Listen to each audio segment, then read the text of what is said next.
Hello, my name is Michele, and you're listening to Profit is a Choice. Today's podcast is a repeat episode aired while we were beginning the pandemic. While life and business are a bit different now, the message is the same. Challenges change, business landscapes change. And we need to be able to dissect our businesses, analyze them, and perhaps put them back together again in a different way. Really deep knowing the pieces and parts of our business, as well as what we're great at or our core competency, helps us to determine the best ways to show up and then serve our ideal client.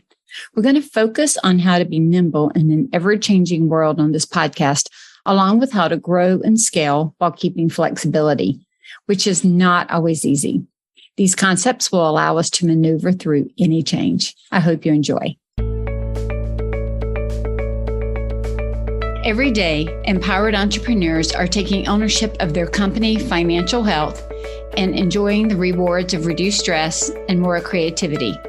With my background as a financial software developer, owner of multiple businesses in the interior design industry, educator, and speaker, I coach women in the interior design industry to increase their profits, regain ownership of their bottom line, and to have fun again in their business. Welcome to Profit is a Choice.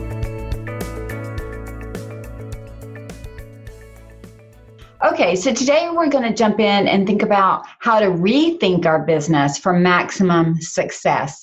As many of you know, my Aim with Intent methodology is meant to help you grow and scale your business. And that doesn't mean that it's got to grow into this huge, gigantic thing. It really just means to be extremely intentional about every single thing that we're doing. And so while we have all been home for the last little bit, couple of months here, we have an opportunity to stop and to look at things differently. And, when we go back to doing business full time, it's not going to be just like it was. And that's not necessarily a bad thing, and it's not meant to scare you. It's just to say we have shifted and we have changed and things are now different. And many of us have discovered things about our business that maybe we didn't recognize before. We have new insights now. Perhaps some of you have discovered that there are parts of your business that you never really liked or don't enjoy anymore.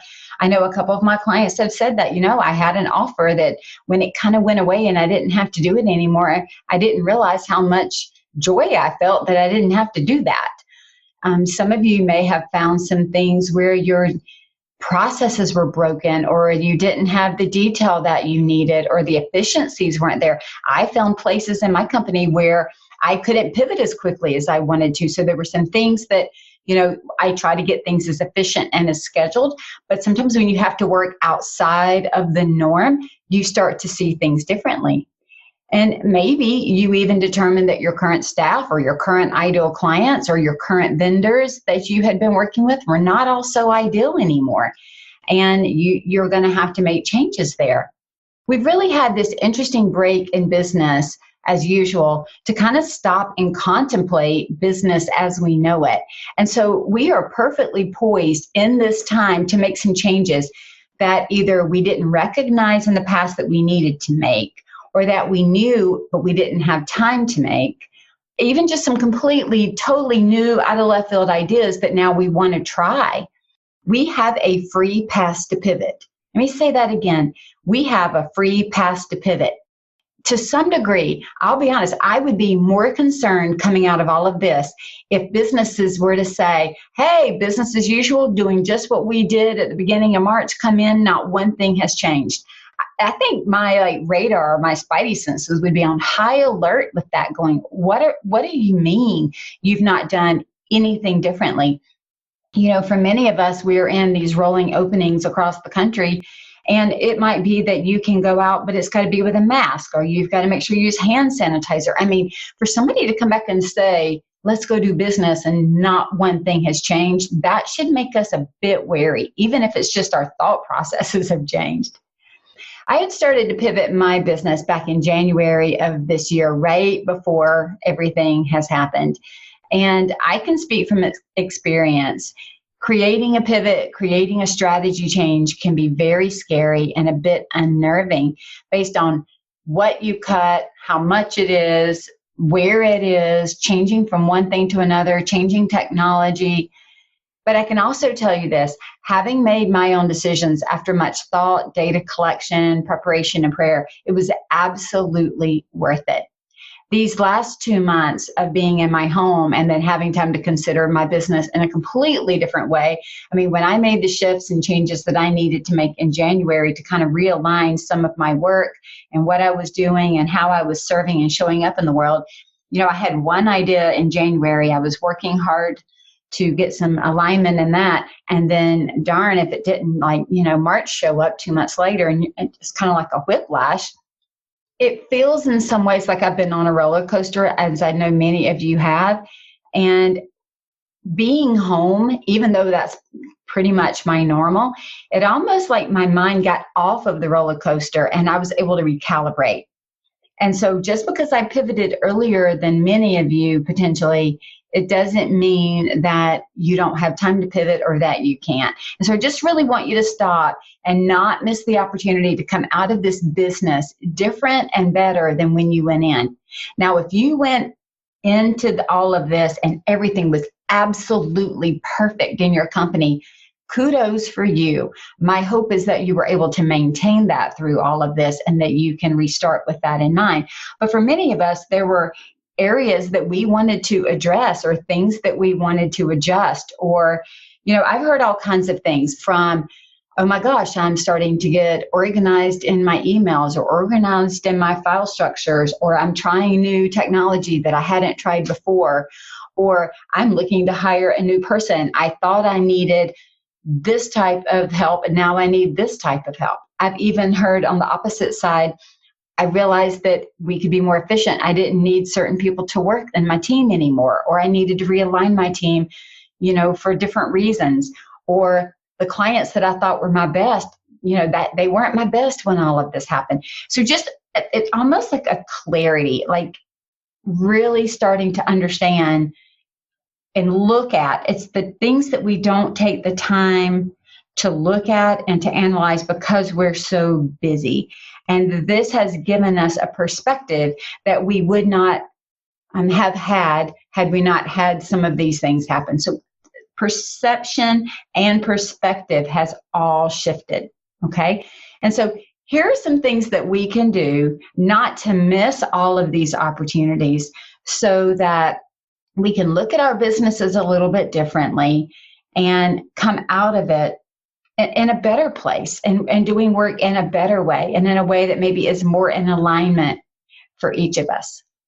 The first thing I want to suggest is that we consider breaking your business apart into building blocks. All right, so think about it like this.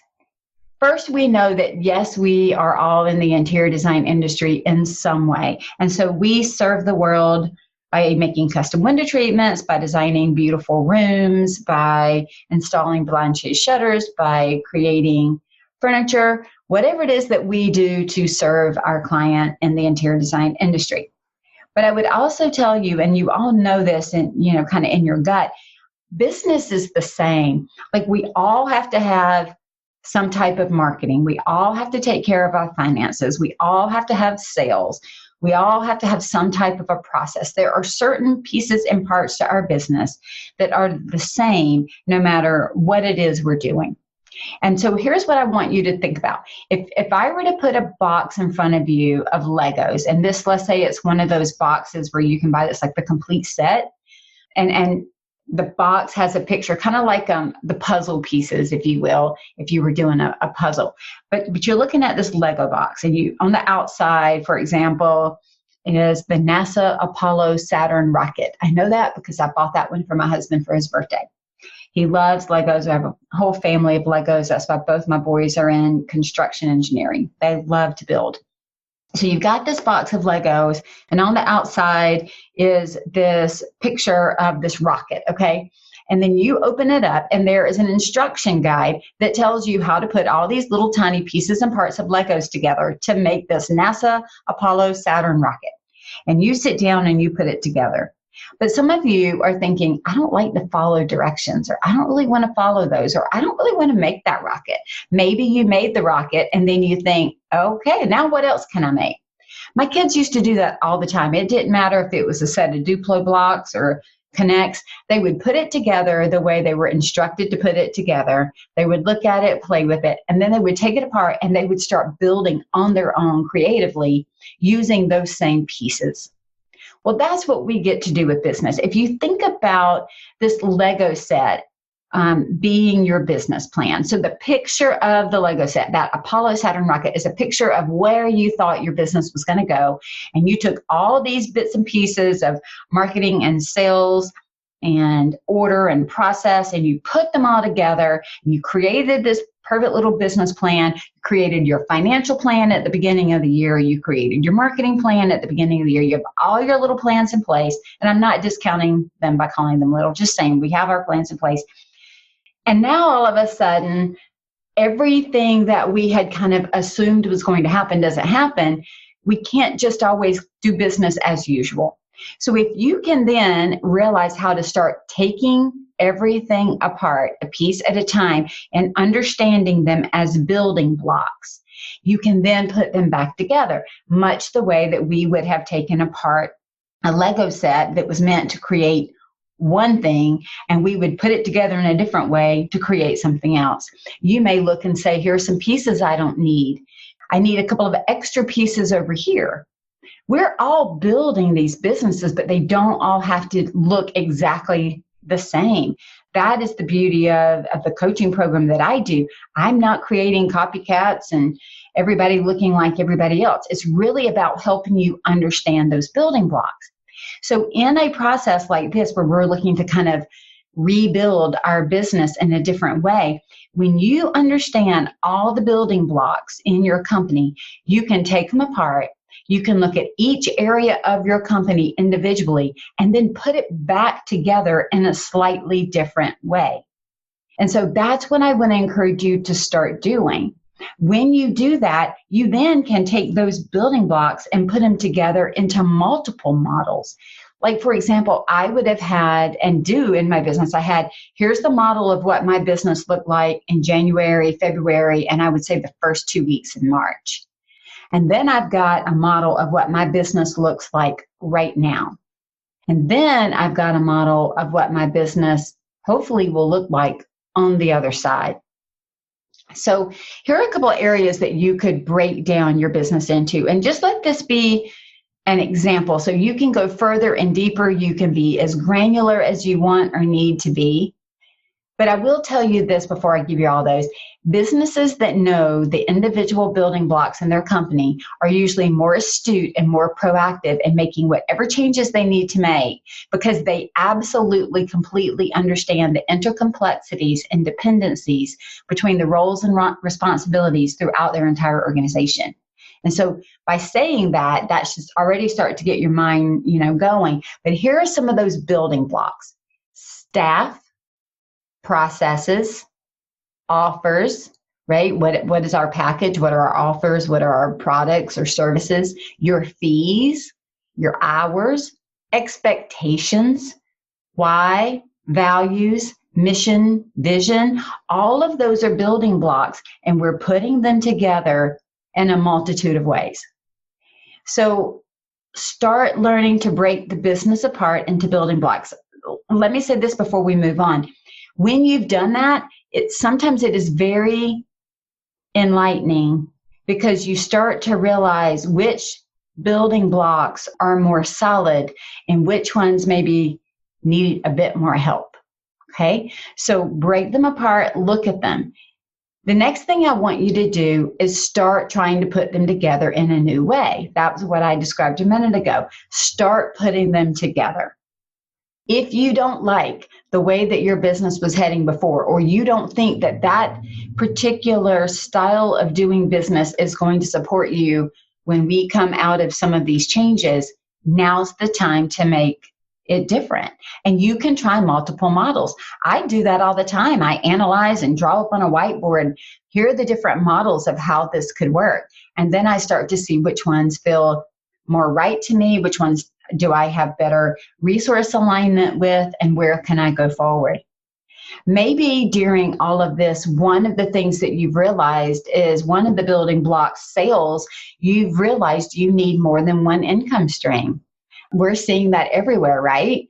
And so what is it that needs to change for that to happen? Maybe you need a different offer. Maybe you need to price it differently. Maybe you need a different process to deliver your offer, right? I mean, some of us are jumping right into e-design. Those that haven't, maybe they dabbled in it or thought about it. Well, all of a sudden, when we cut off our ability to be face-to-face with somebody, if you have a business that requires you to only be face-to-face with the current mode of how it has been constructed, now is a good time to stop and say, does it have to be that way? Or perhaps could I go in and shift the way that I am presenting things to my clients so that I can have a different business model, right? And so that's what we're all doing right now, is stopping and asking ourselves, is this working? Is there another way to shift it? Is there another way to adjust it? Some of you are coming up with ideas of things that you maybe only want to offer during this transition time. You're thinking to yourself, I'll do this right now. It's not what I did before, and I don't want to go back to it later. That's okay. That's all right. But some of you are realizing, oh my gosh, I really like this new way of putting my business together. I like the flexibility of not having to be tied into being into someone's house. I even had a client the other day say, you know what, I really realized I don't enjoy the procurement part of design, and I'm going to let that go. I prefer this part of design, and it's okay. This is again, a perfect time to make that pivot and make those changes. As you're doing that, though, let's say that you're looking at distance design or e-design, you don't always have to start from the ground up. Another client that I spoke to this week thought that it meant that they had to start from the beginning. And you know, this is where we've talked about in different circles, taking one step back. It's not about starting from the beginning. It's about using the building blocks that you already had. In general, the way you're going to do design is not going to change. Some of your deliverables may or may not change. The biggest change is you're not in the space physically in most of those cases. And so what do you have to change, add, delete, or substitute to be able to produce the same work product or service, you know, if you can't do it the way you used to do it? How does that process change? But the core of how do you design, that you don't have to change that. That building block's already pretty solid there, right? You might have to have, again, another technology tool, but okay. So once you start looking at it and putting the business back together again, you then start to get this clarity around what you've been doing, what you want to do, what you don't want to do, and more than one model of how it can be. For some, this can feel overwhelming, and I want to acknowledge that. But for others, this can be super exciting. It could be, you know what? I want to reimagine my business. I want to rethink it. I've been doing it so long the same way that I'm getting bored, or that I've wanted to shift, but I didn't know when the right time or how to do that. Well, now's the time. Again, everybody's kind of expecting us to come out of this with a new something, even just a new attitude or a new way of doing whatever it is we do. I want to say this too. Know the core competency of your business. And if what you have been offering as your most prolific product or service is not what you want the core competency of your business to be, then you may need to really dig down a few more levels when you're taking the business apart to put it back together. The last thing we want is for product and service offerings that most people are purchasing to not be what you most want to be known for and most want to do. Use this as a time to be extremely honest with what do you love about your current business? What have you not loved? What's been bugging you? What do you not like? And where are you willing to change it? Knowing and affirming your why, your values, your mission and vision, I always use that as a first step in the rebuild, because to me, that is the heartbeat of the company. Even when I, back in January, was working through all of mine, I wrote it down. I wrote all of that down, the why, the values, and I kept reading them to myself every day when the next hard thing would come up. Because listen, not all of this is going to be easy. This isn't like, oh, let's just rebuild and it's all going to be easy. Sometimes you have to have very difficult conversations as a result of some of the changes that you need to make. But I kept thinking, I have got to keep my business going in a direction that makes me happy. I have got to go in the direction that makes my soul feel fulfilled. I have got to build a business where I feel like I am in 100% alignment with my mind, my heart, my soul, and the work that I'm doing. Because if I don't, I cannot show up the best to those that I'm meant to serve. And so if it means I got to do really hard things at the beginning of the year to be able to show up and to do that, I owe it to myself and I owe it to my clients to do that. And you need to be able to do the same thing. There is no reason that we should be building businesses that we're not 100% in love with. I'm not saying we got to love every aspect of it, but I don't want to build a business or even start a business that then shifts and morphs and changes that I don't feel as strongly connected to. And so we're constantly having to make these adjustments and these changes. And then sometimes when we do that over time, we end up with a hodgepodge of products or a hodgepodge of services that doesn't fit us anymore. And that's kind of where I was. So I had to remove a lot of products and services that just were not in alignment with me moving forward. And I am still in that refining process even now. One of the things, though, with the why and the values, every time I read it, it just helped calm me that I was doing everything that I was doing and making the changes that I'm making, not just because I had a stressful day, not because I'm just being willy-nilly, but I did them because they fit a longer-term strategy of knowing the type of company I wanted to be and where I wanted to go and how I wanted to get there. And again, here we are a couple months later. I'd already started some shifts, and now I'm even doing more shifting internally here and there just to keep up with the changes that are happening in our world. And all of our businesses need to stop and think that way. I want to hold on to the soul of my company, those why and the values and all of those things. No matter how I build my services or which services and products I choose to build, no matter which vendors I work with or clients I work with or any of it, everything has to align with my why, my values, and my vision for my company. So if you've not written that down, consider starting there. Write it down and then use it as a litmus test to measure what you built, where you're going, the desire you want to go in the future, and start making some of those shifts. We should always be working to become the business that we want to be. And there's no time that's going to be perfect. There is no time that's going to come without any kind of pain or frustration or difficult choices. That's just part of it. That's just part of being a business owner. But if you've already had to stop work or reduce work, or you've had to do anything like that, why not use the time to the best of your ability to come back in a better way? So break your business apart into all the different building blocks and then start practicing putting those building blocks together in a new way. Keeping at the forefront your why, your mission, your vision, and your values. Keep the heartbeat, keep the soul of the company. Understand your core competency and try out a couple of different things. You know, I did that. I wrote down, I could do it this way. I could put it together that way. Which one felt right to me? Which one felt the best to me? Which one was getting me closer to some of my other overall goals? And that's what you have an opportunity to do now. And thirdly, after you've broken it apart and rebuilt it in a couple of different ways, and you've chosen a strategy and a direction to go that says, here's what I think I want to look like now, I want to encourage you to continue to improve and redesign as necessary. If I have learned anything during my 20 years in business, it's this. You never build it and take your hands off of it and consider it done.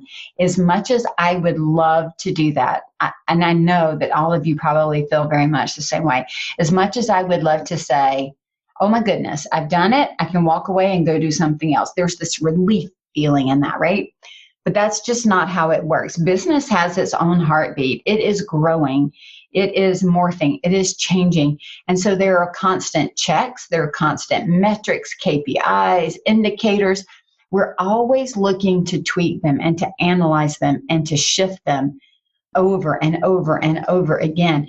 that's not meant to overwhelm you. We're not having to do it all at one time, but we do need to set up checkpoints, if you will, that kind of let you know, are you hitting your goals? Are you not hitting your goals?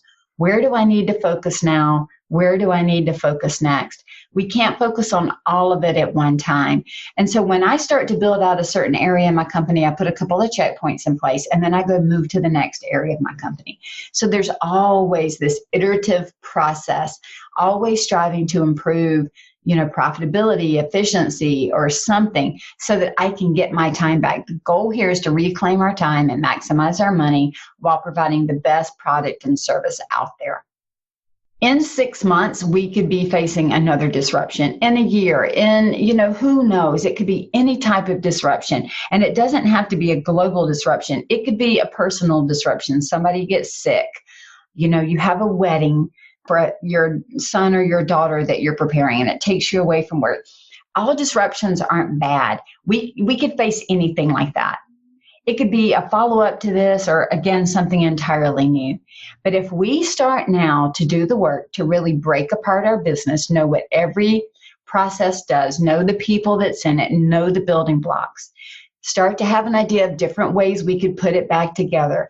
You're really kind of running what-if scenarios, if you think about it. What if we can't go into their home? What if we have a supply chain disruption? What if this? What if that? What if I don't like doing this anymore? What if I don't like doing that? What if I want to add this in? You're creating different scenarios to see how you would put your business back together.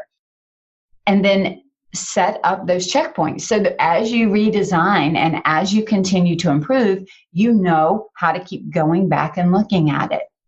It's really about doing the work to know these pieces individually and then collectively putting back together and having a roadmap to get to the point to make the next pivot. Really, successful businesses are just a string of pivots. You go back and listen to anybody who's been in business in a while, and they're going to tell you, and then this happened, and here's how I responded. And then this happened, and here's how I responded. And on the other side of here's how I responded, some of it is going to be really great things that it worked out well. And sometimes they're going to go, and that did not work out so well. And here's what I learned. And so next time I did it this way. But business is a string of pivots. You can just about look at your agreement or your contract as a string of pivots. We constantly are updating those documents and updating our internal processes for what worked and what didn't work, or where we got burned, or where we provided excellent service and the client loved it and it was outside of our norm, so we made it our norm. This is just a beautiful time as we're thinking about it to say, how do I want to come back from this? And so as you recreate your restart plan, which we've talked about on a prior podcast, put in some time breaking apart the business you have today.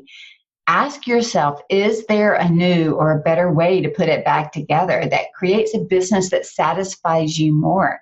I mean, maybe you're thinking, I need to be more flexible in case my kids have to come home and do school again.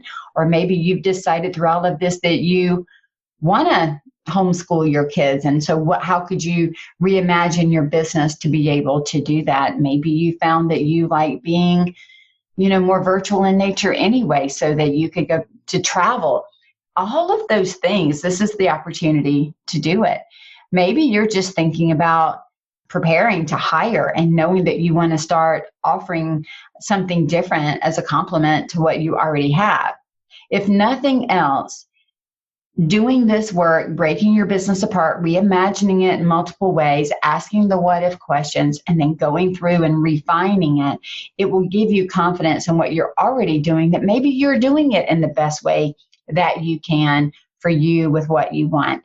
It's going to help you with marketing, it's going to help you with positioning, and it's going to help you not miss a beat as you continue to move forward in this year. And so I want to encourage you, don't waste the free pivot. Don't waste the pivot. Thanks for joining us on this podcast. As mentioned, we are still in a place in the world that offers a free pivot, so don't waste the pivot. If you want to build a strategy for your business and need help, I would love to talk to you in a discovery call to see how we can work together. You can apply at my Work With Me page on scarletthreadconsulting.com. I don't believe that profit happens by accident, and I don't think success does either. Profit is a Choice is proud to be part of the designnetwork.org, where you can discover more design media reaching creative listeners. Thanks for listening, and stay creative and business minded.